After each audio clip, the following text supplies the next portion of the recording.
Bonjour à tous et bienvenue sur boursicoté.com pour cette nouvelle analyse technique du CAC 40 en clôture. Et donc ça y est, on l'a, notre troisième bougie totalement hors Bollinger, puisqu'après une ouverture déjà en hausse, le CAC 40 clôture à 4764,07, marquant un gain de 0,60%, avec un peu plus de 28 points par rapport à la séance précédente. Au-delà du résultat, ce qui choque, c'est vraiment ces trois bougies qui se situent totalement à l'extérieur des bandes de Bollinger. Alors hier, j'attirais votre attention sur le caractère rare d'une configuration déjà en double hors Bollinger, puisque dans les 16 dernières années, il n'y avait qu'un cas, et depuis 1990, il y en avait eu 12. Eh bien, j'ai fait des recherches pour savoir un petit peu, en cas de triple hors bol, combien cela avait été le cas. Eh bien, j'en ai pas trouvé beaucoup, puisque le précédent cas, eh bien, il n'y en a eu qu'un, c'était en février 92. Et donc, je vous ai même retrouvé la configuration. Ici, nous sommes en février 92.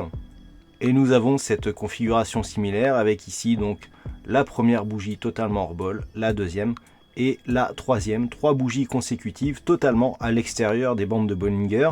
La bougie suivante a été baissière, mais attention, on est sur un cas significatif et rien ne nous dit que la prochaine va réintégrer un cas seulement durant les 25 dernières années. Donc autant vous dire que cette configuration est totalement inédite. Et lorsque nous revenons donc aux cotations présentes, nous pouvons remarquer qu'il y a beaucoup moins d'ombre haute sur les bougies actuelles que sur les bougies de 92 et que donc on a une dynamique encore plus forte que ce qu'elle était à l'époque. Alors, du point de vue de la configuration des indicateurs, nous avons quand même une configuration qui commence à être surachetée, avec le RSI qui rentre en surachat, le stochastique donc qui y demeure, on est très très haut sur le stochastique, et le MACD continue lui à évoluer d'une manière fortement haussière. La baisse des volumes peut nous interpeller sur le fait effectivement d'un possible retournement. Pourquoi ? Nous avons ici une hausse des volumes sur toute la phase d'accélération du mouvement haussier. Par contre, le fait d'avoir une baisse alors que nous venons de toucher une résistance significative, et je vais y revenir, avec ici cette ombre qui se développe sur la partie haute, peut laisser présager ici d'une prochaine évolution baissière selon cette configuration. Donc tout à l'heure, je vous parlais d'une résistance, je vous avais défini un objectif ici à 4779,54. C'était une extension de Fibonacci. Eh bien, le CAC 40 sur cette séance vient marquer un point haut à 4780,52. Je vous signalais d'ailleurs cette zone de résistance à 4780 points. Donc sur ce niveau technique, les cours ont commencé à reculer. On le voit même sur le futur, les cours restent ici sous cette zone de résistance. Donc dans cette configuration, avec donc cette phase de hausse exceptionnelle, et donc ce contact sur cette zone de résistance qui correspond à une extension, on peut effectivement s'attendre, selon toute probabilité, à une phase de retournement et au moins à une petite consolidation. Toutefois, rien n'est écrit. Je le rappelle, après les deux hors-bol, je vous disais, on a de fortes probabilités de réintégrer ne serait-ce que partiellement les bandes de Bollinger. Cela n'a pas été du tout le cas. On reste ici en lévitation sur le CAC 40, sur une dynamique très forte. Alors, si vous revenez sur le cas de février, on sortait là aussi d'une phase de squeeze. On a eu un range qui a duré énormément de temps. Je vous en ai souvent parlé. On avait ici une zone d'évolution neutre qui a duré ici depuis août jusqu'au mois de novembre, où on n'a pas beaucoup évolué sur le CAC 40. Et donc dans toute cette phase, un petit peu comme une sortie de squeeze, on accumule énormément d'énergie. Et sur la sortie, on a énormément ici de vendeurs qui sont positionnés, et la poursuite du mouvement est alimentée par la sortie justement de ces shorts qui se fait en cascade et qui continue à alimenter la dynamique de cette hausse. Toutefois, le fait d'avoir eu des volumes qui baissent, là peut donner un premier signal d'affaiblissement de cette dynamique. Donc avant d'aller plus loin, je vous propose une vue hebdomadaire du marché. Voilà, une cotation donc qui nous montre la rupture haussière que nous avons d'un point de vue hebdo. Alors là aussi, nous avons une bougie très forte, mais qui a un caractère moins exceptionnel que ce que nous avons donc sur la configuration en daily, avec cette zone de range sur laquelle j'attire votre attention en daily, que l'on voit bien ici sur la zone ici hebdo. J'attirais votre attention sur le manque de contact que l'on avait ici sur la bolle supérieure. et bien là du contact on en a. On avait donc une phase de hausse, phase de consolidation, double contact. On avait senti d'ailleurs sur cette phase que la dynamique était en train de changer. On valide ici avec rupture donc des 4597 points et donc phase de hausse ici vers de nouvelles zones de résistance. Alors du point de vue des indicateurs, on a une configuration qui est un peu moins excessive, on va dire, avec un RSI qui monte tout doucement vers sa zone de surachat.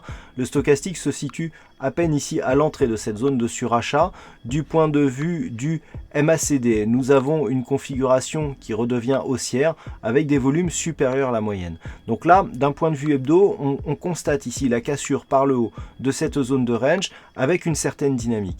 Donc d'un point de vue hebdo, ce qu'il faudra surveiller, c'est dans le cas d'un retour ici sur une phase de consolidation, que cette zone des 4597 points s'impose bien comme zone de support après avoir été cassé de telle manière. Et d'un point de vue moyen terme, on sent que ce niveau ici qui avait été résistance pendant toute cette phase avec un premier contact ici en avril 2016, on est quasiment au début de l'année, pourrait effectivement jouer le rôle d'un contact fort sur cette dynamique moyen terme. Par contre, si les cours continuent à monter, nous avons diverses zones horizontales ici qui sont définies par des anciens tracés, avec notamment 4840, puis la zone des 5000 points qui pourrait faire office de résistance prochainement. Attention, on est sur de l'hebdo, donc ce n'est pas des zones qui vont être touchées normalement en 3 jours, même si ça peut aller très vite, comme l'attestent ici ces 3 bougies qui sont elles aussi hebdomadaires. Alors, pour revenir en daily, comment jouer la prochaine configuration du CAC 40 ? Comme je vous l'ai indiqué, en ce qui me concerne, je pense qu'on pourrait avoir ici une phase de retour à l'intérieur des zones de bande de Bollinger. Une prise de bénéfice, car nous avons eu ici une zone haussière très forte, très dynamique, mais qui a commencé à générer quelques gains. Donc une phase de consolidation peut être anticipée en direction ici des 4695 points, qui sera donc la zone de retour d'une première phase de consolidation. Dans le cas de cassure, je vous rappelle que la zone moyen terme que nous avons définie sur l'hebdomadaire se situe ici 4597 points. Donc en cas de rupture ici, on n'invalide pas la poursuite du mouvement haussier tant qu'on ne redescend pas ici sous les 4597 points. Et bien entendu ici, on est suracheté. En fonction ici de la zone de consolidation, on viendra chercher des extensions de Fibonacci pour définir un prochain objectif. Mais pour le moment, effectivement, il vaut mieux se concentrer sur une phase de retour pour normaliser un petit peu ce début de dynamique plutôt que d'une poursuite ici du mouvement haussier qui, à mon sens, n'a que peu de probabilité de se produire. Mais comme je vous l'indiquais hier, ce n'est pas parce qu'il y a peu de probabilité que cela ne se produira pas. Voilà donc ce que l'on peut dire sur cette analyse technique du CAC 40 en clôture. Alors, en ce qui concerne le fixing, il y a un très beau fixing aujourd'hui puisque nous avions donc une clôture à 4764.07 et donc c'est la vague aux alentours d'entre 12 et 13 heures qui nous a posé un fixing à 4764 exactement. Donc bravo pour ce beau fixing au point près et surtout avec autant d'avance. Voilà, donc bien entendu pas de statistiques sur cette configuration totalement hors norme concernant donc la séance de lundi. Passez un bon week-end, bonne chance dans vos prochains trades. On se retrouve dès la semaine prochaine pour plein d'autres analyses techniques sur le site boursicoté.com.